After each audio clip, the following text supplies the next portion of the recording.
안녕하세요. 최희윤입니다.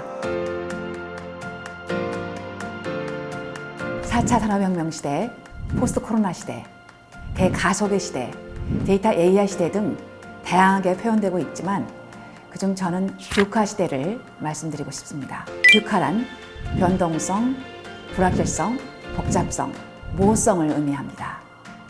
이 단어가 이 시대의 특징을 그대로 나타내주고 있기 때문이죠. 사실 뷰카는 1987년 미국 육군참모대학에서 처음 사용한 용어인데요.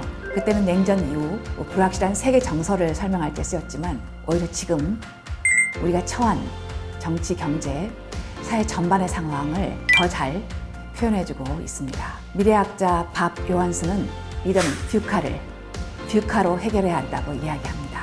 변동성에 대한 대응으로 비전을 제시하고 불확실성을 줄이기 위해 조직 내외의 이해도, 공감도를 높여야 하며 복잡성에 대응하기 위해서는 방향성을 명확히 제시하고 문제를 단순화해야 합니다. 또 모호함이 지속되는 상황에서는 신속하고 유연하게 대응할 수 있어야 한다는 것입니다. 그럼 왜 우리는 다시 이 뷰카 시대를 맞이하게 된 것일까요? 우리 일상을 바꿔버린 코로나 팬데믹, 거스를 수 없는 디지털 전환, 그리고 이것들이 이미 진행 중인 다양한 변화를 가속화하고 강화하고 있는 것이 주요 원인이라고 할 수 있습니다. 이 과정에서 기술은 물론 우리를 둘러싼 환경과 시장의 요구는 예상하지 못한 방향으로 급변하고 있습니다.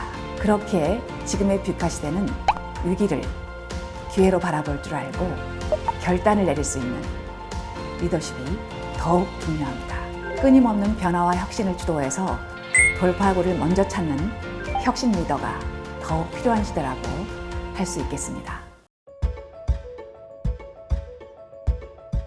일종의 역설인데요. 저는 변화하려면 변하지 않는 것을 고민해야 한다고 생각합니다. 성찰, 쇠항의 리더십이라고 할까요? 그러려면 먼저 자기 자신에 대한 고민과 성찰, 끊임없는 질문이 필요합니다. 자신을 살피고 정확히 파악하는 힘은 우리가 좀 더 좋은 삶을 살고 더 나은 사람, 더 나은 리더가 되게 합니다. 나를 넘어 우리, 그리고 조직이 왜 존재하는지, 또 무엇을 할 수 있으며 무엇이 될 수 있는지 질문을 던질 수 있으니까요.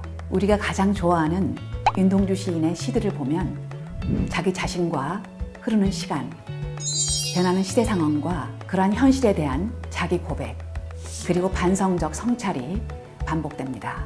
몇 년 전 모 미술관과 윤동주 기념관과 함께 윤동주의 시를 데이터 분석을 했는데 의외로 가장 많이 등장한 단어가 나였습니다. 저는 이처럼 시인의 분신인 나가 바로 성찰하는 리더라고 생각합니다.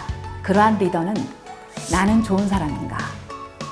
끊임없이 성찰하고 자신의 가치를 들여다보는 사람이니까요. 그런 사람이 결국 나는 의미 있는 공동체를 만들어가고 있는가 하고 질문하며 스스로를 돌아보는, 나아가 이를 바탕으로 조직의 가치를 높이고 더 낫게 만드는 리더가 될 수 있다고 생각을 합니다. 특히 요즘처럼 데이터가 넘치는 시대에는 가치 있는 데이터를 살피고 돌이키는 성찰의 힘, 통찰력이 더욱 강조됩니다. 지금의 아마존을 잇게 한 실험 정신과 과감한 실천도 끊임없이 변하지 않는 가치를 찾아온 제프 베조스 회장의 데이터 기반 성찰과 통찰력이었다고 저는 생각합니다. 그러한 성찰이 바로 진정한 혁신의 시작이죠. 다음으로 끊임없는 호기심과 이를 실천하는 열정과 끈기가 필요합니다. 호기심은 왜라는 궁극의 질문을 하게 합니다. 바로 내가 일하는 분야나 조직의 방향이 되는 질문들이죠. 그 왜가 무엇 혹은 어떻게보다 더 중요한 사람이어야 합니다.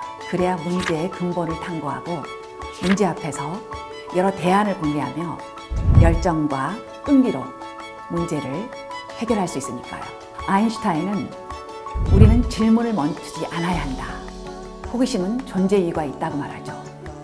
늘 초심자의 마음으로 아이처럼 호기심 어린 눈으로 일을 대한다면 하루하루가 새롭고 다양한 기회가 있는 배움과 성장의 장이 될 것입니다.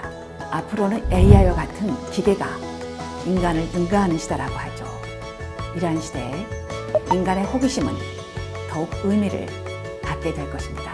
인간 본성의 가치 있는 고의성은 바로 질문하는 능력, 바로 누구도 던지지 않은 새로운 문제를 제시하는 데 있으니까요. 마지막으로 공감과 포용입니다. 남의 입장을 먼저 생각하는 역지사지의 마음이 진정성 있는 소통을 가능케 합니다.